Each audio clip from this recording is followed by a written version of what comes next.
Hello guys, आज के lecture में अपन डिस्कस करने वाले हैं advantage of OSI model.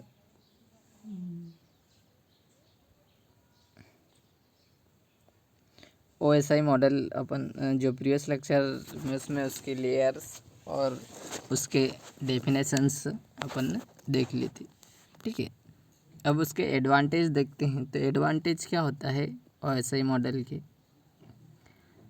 Advantage first होता है, यह एक जेनरिक मॉडल है। कौन सा? जेनरिक मॉडल है तथा स्टैंडर्ड मॉडल माना जाता है। कौन सा?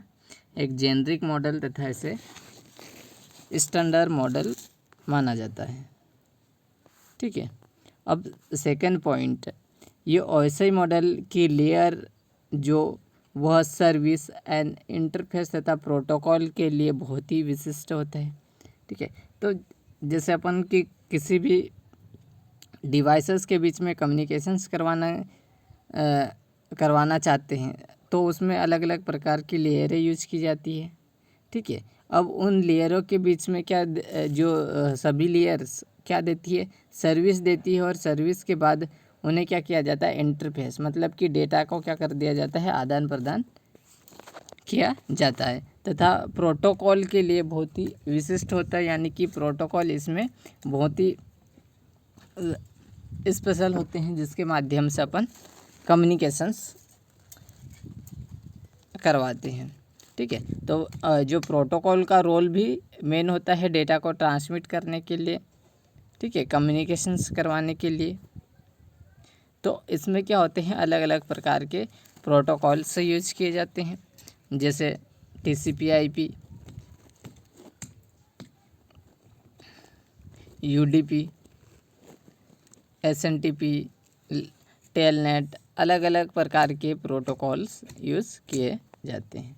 ठीक है, यह बहुत ही फ्लेक्सिबल मॉडल होता है। ठीक है, फ्लेक्सिबल मॉडल होता है क्योंकि किसी भी प्रोटोकॉल को इम्प्लीमेंट किया जा सकता है। ठीक है, अब फ्लेक्सिबल मॉडल यानी कि आसान मॉडल होता है जिससे अपन क्या कर सकते हैं कि किसी भी प्रोटोकॉल को क्या कर सकते हैं? इम्प्लीमेंट किया जा सकता है। क्या किया जा सकता है? किसी भी प्रोटोकॉल को इम्प्लीमेंट किया जा सकता है। ठीक है, अब फोर्थ पॉइंट में क्या होता है कि यह एक कनेक्शन ओरिएंटेड होता है एंड कनेक्शंस लेस, दोनों प्रकार की सर्विस को सपोर्ट करता है। ठीक है, अब कनेक्शन ओरिएंटेड और कनेक्शंस लेस दोनों प्रकार की सर्विस को सपोर्ट करता है, यानी कि जो कनेक्शन ओरिएंटेड क्या होता है? एक TCP में काम करता है। किस में काम करता है? TCP, जो कि ट्रांसमिशन कंट्रोल प्रोटोकॉल। क्या है? Transmission control protocol. ट्रांसमिशन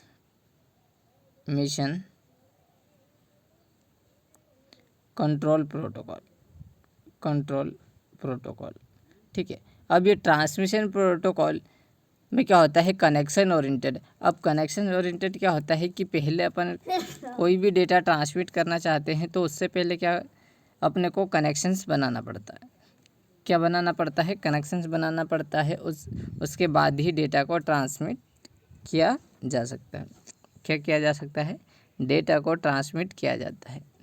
तो जैसे एग्जांपल के लिए अपन कोई जैसे ब्लूटूथ के माध्यम से डेटा ट्रांसमिट कर रहे हैं या किसी भी प्रकार से अपन नेटवर्क का यूज करके डेटा को ट्रांसमिट कर रहे हैं तो उससे पहले अपने को क्या करना पड़ता है?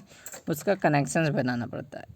क्या बनाना पड़ता है? कनेक्शंस बनाना पड़ता है। उसके बाद ही कनेक्शंस को इस्टेब्लिश करने के बाद ही डेटा को क्या कर सकते हैं? डेटा को ट्रांसमिट कर सकते हैं। अब कनेक्शंस लेस की बात करते हैं। तो कनेक्शंस लेस क्या होते हैं? कनेक्शन लेस में क्या किया जाता है? UDP का यूज किया जाता है। कनेक्शंस लेस के अंदर क्या आता है? UDP, user datagram protocol. क्या होता है? User datagram protocol. क्या होता है? यूजर डेटाग्राम प्रोटोकॉल होता है। क्या होता है? User datagram protocol. और ये है क्या होता है? Connection less protocol. अब कनेक्शन लेस प्रोटोकॉल कैसा कनेक्शन लेस? अब इसमें क्या होता है कनेक्शन लेस प्रोटोकॉल में कि अपन अपन क्या करते हैं कि कोई भी अगर डेटा ट्रांसमिट करना चाहते हैं, कोई भी डेटा ट्रांसमिट करना चाहते हैं तो उससे पहले कनेक्शंस नहीं बनाए जाते और क्या करते हैं, डेटा को ट्रांसमिट किया जाता है। ठीक है, तो जो ये टीसीपी से ज़्यादा यूडीपी का यूज अधिकतर होता है, क्योंकि उसमें कनेक्शंस नहीं बनाई जाती है और डेटा ट्रांसमिट कर सकते हैं। लेकिन क्या होता है कि कई कई बार डेटा क्या हो जाता है, यूडीपी में डेटा लॉस होने की संभावना रहती है। अब डेटा लॉस होने की कैसे संभावना हो सकती है, क्योंकि अपने को पता नहीं रहता है कि रिसीवर के पास जो डिवाइसेस है, जो सिस्टम है, वो चालू है या नहीं। अगर वो बंद हो या किसी कारण से वो डेटा फेल होता है तो वो डेटा क्या हो जाता है, लॉस हो जाता है। ठीक है, और कनेक्शंस लेस में क्या होता है, कनेक्शंस ओरिएंटेड में क्या होता है कि पहले क्या होता है, कनेक्शंस बनाते हैं। अब जब वो सिस्टम चालू होगा तो ही तो कनेक्शंस बनेगा, तो इसमें डेटा लॉस होने की संभावना कम होती है। ठीक है, तो यही डिफरेंस है दोनों में, कनेक्शंस ओरिएंटेड और कनेक्शंस लेस प्रोटोकॉल में। तो ये दोनों ओएसआई मॉडल में को सर्विस सपोर्ट करते हैं। क्या करते हैं, सर्विस को सपोर्ट करते हैं। तो ये जो टीसीपी है और यूडीपी, ये ट्रांसपोर्ट लेयर के अंदर काम करते हैं। किसके अंदर, ट्रांसपोर्ट लेयर के अंदर काम करते हैं। ठीक है, अब 5th पॉइंट, यह डिवाइड एंड कन्क्यूर टेक्निक का यूज किया जाता है, जिससे कि सर्विस को विभिन्न लेयर में कार्य करती है और जिसके कारण ओएसआई मॉडल को एडमिनिस्ट्रेटर और मेंटेन करना क्या हो जाता है, आसान हो जाता है। अब डिवाइडेड एंड कन्क्यूर क्या होता है, डिवाइडेड एंड कन्क्यूर ये एक ऐसी टेक्नोलॉजी है जिसका यूज एक टेक्निक है जिसका यूज जो ओएसआई मॉडल के सभी लेयर पर कार्य करने के लिए यूज़ किया जाता है। तो ये किस प्रकार की सर्विस देती है, टेक्निक्स हैं, इसका यूज़ कैसे करते हैं।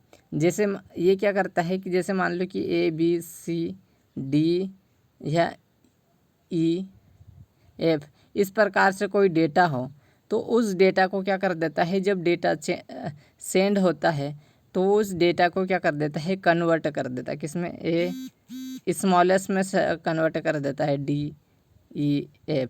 ठीक है, और उसको रिसीवर के पास वही डेटा में उसे क्या कर देता है, ट्रांसमिट कर दिया जाता है। और जो डिवाइड एंड रूल यहाँ से क्या कर देते हैं, अलग अलग पार्ट में, छोटे छोटे पार्ट में डिवाइड कर दिया जाता है और उस पार्ट को फिर जो ओरिजिनल मैसेज है वो क्या हो जाता है, सेंड हो जाता है। तो ये डिवाइड एंड कन्क्यूरर एक ऐसी टेक्निक है जिसे किसी प्रॉब्लम को सॉल्व करने के लिए इसका यूज किया जाता है। किस लिए यूज किया जाता है, किसी प्रॉब्लम को सॉल्व करने के लिए इसका यूज किया जाता है, डिवाइड एंड कन्क्यूर। ठीक है, तो ये एक टेक्निक है जो कि प्रॉब्लम को सॉल्व करने के लिए यूज की जाती है। तो ओएसआई मॉडल में क्या होता है कि ओएसआई मॉडल में एक एडमिनिस्ट्रेटर तथा मेंटेन करना आसान हो जाता है। किसके कारण, डिवाइड एंड कन्क्यूर टेक्निक्स। ये क्या करता है, सभी सर्विस को अलग अलग लेयरों पर कार्य करती है। क्या करती है, सर्विस विभिन्न लेयर में कार्य करती है, जिसके कारण क्या करते होता है कि ओएसआई मॉडल की अब एडमिनिस्ट्रेटर क्या होता है, जो मेन सिस्टम हो, जो बाकी सिस्टमों को क्या करता है, कंट्रोल करता है और मेंटेन करना आसान हो जाता है। ठीक है, अब इसमें अगर लेयर में चेंज कर दी जाए तो दूसरी लेयर का प्रभाव नहीं पड़ता। अगर फर्स्ट लेयर में कोई लेयर में चेंज होता है तो सेकेंड वाली जो दूसरी लेयर्स हैं उनमें कोई भी इफेक्ट नहीं पड़ेगा। यह बहुत ही ज़्यादा सिक्योर और अडेप्टेबल होता है। कैसा होता है, जो ओएसआई मॉडल है वो कैसा है, सिक्योर एंड अडेप्टेबल होता है।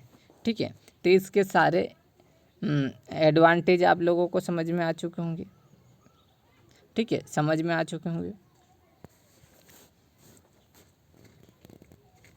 एक बार और देख लीजिए क्या क्या होता है कि जेनरिक मॉडल और स्टैंडर्ड मॉडल माना जाता है। ठीक है, और ओएसआई मॉडल की लेयर जो सर्विस और इंटरफेस प्रोटोकॉल की विशिष्ट होती है। यह एक फ्लेक्सिबल मॉडल है क्योंकि इस प्रोटोकॉल को इम्प्लीमेंट किया जा सकता है, इसलिए इसे कौन सी फ्लेक्सिबल मॉडल होता है। अब फोर्थ, कनेक्शन ओरिएंटेड और कनेक्शन स्लैश दोनों प्रकार की सर्विस सपोर्ट करता है। अब कनेक्शन ओरिएंटेड और कनेक्शन स्लैश मैंने अभी बता दिया कि क्या होते हैं। एंड डिवाइड एंड कन्क्यूर टेक्निक का यूज करता है और इसमें सर्विस विभिन्न लेयरों में कार्य करती है। जो भी सर्विसेज हैं वो सभी लेयरों में काम करती है और इसके कारण क्या करता है, एडमिनिस्ट्रेटर और मेंटेन करना क्या हो जाता है, आसान हो जाता है।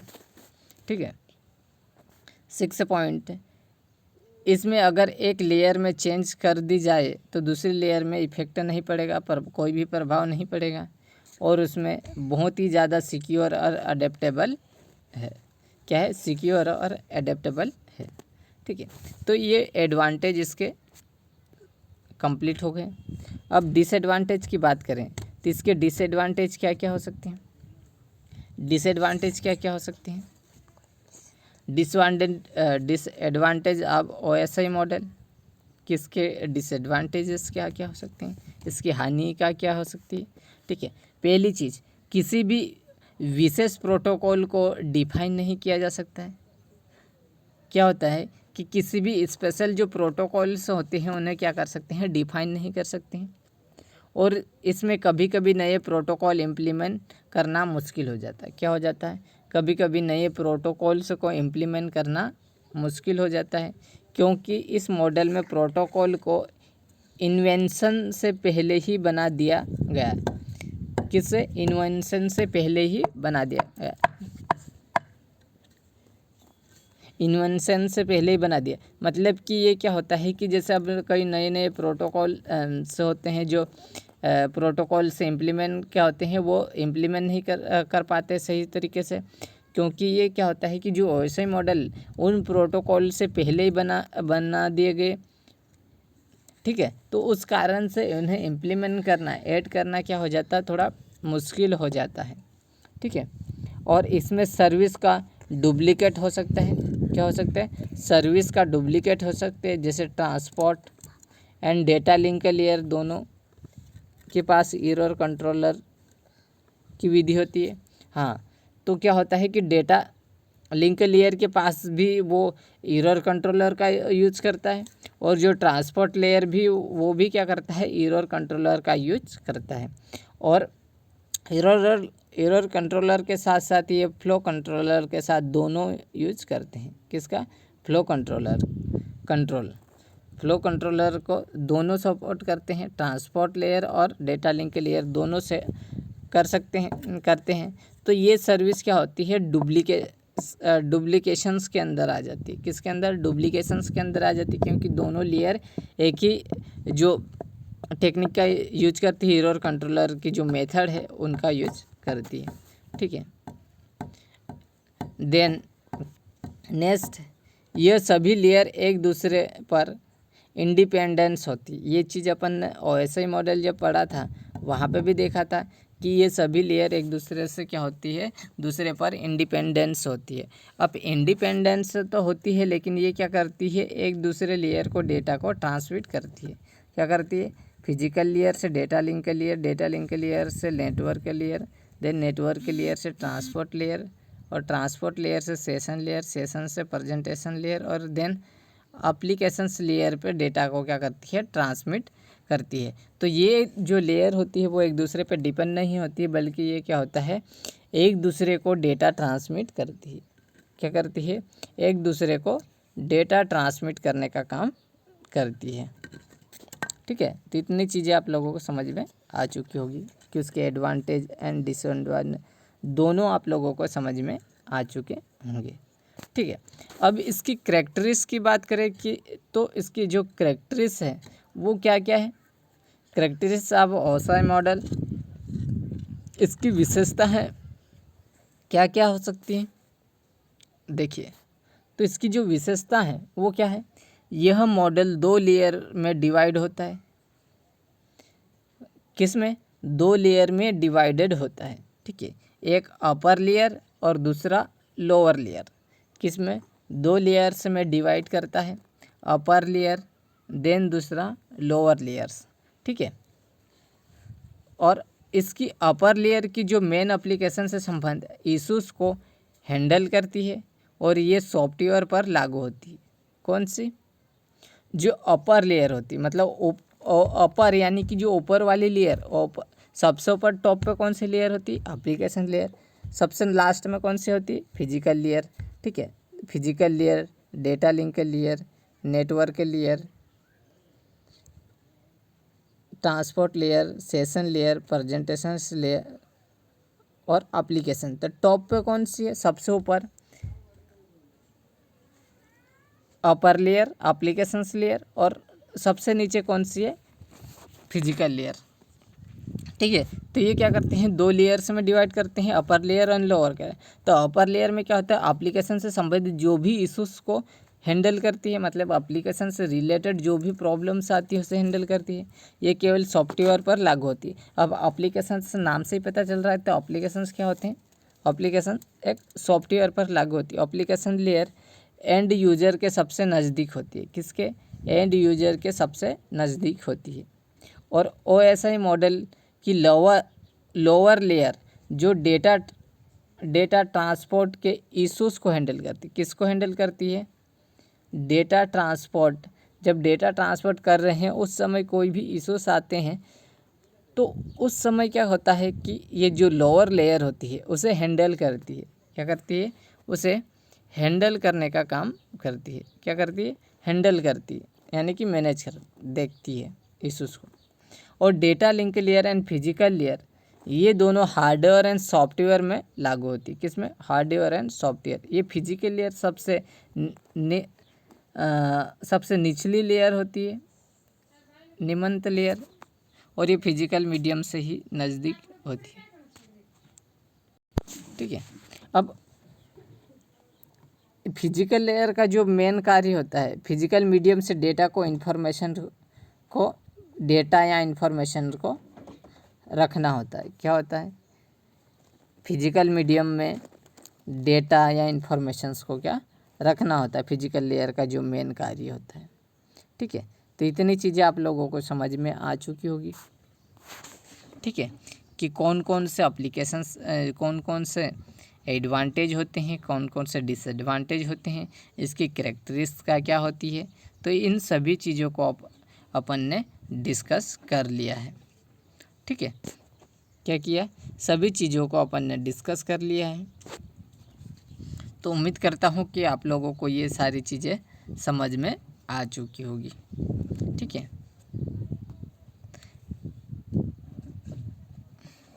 ओके, तो आज का लेक्चर यहीं तक अपन समाप्त करते हैं। नेक्स्ट लेक्चर में देखेंगे जो नया टॉपिक है स्टार्ट करने वाले हैं, वो है TCP/IP मॉडल। क्या होता है? TCP/IP मॉडल को स्टार्ट करने वाले हैं, ठीक है। तो आज के लिए इतना काफ़ी। ओके।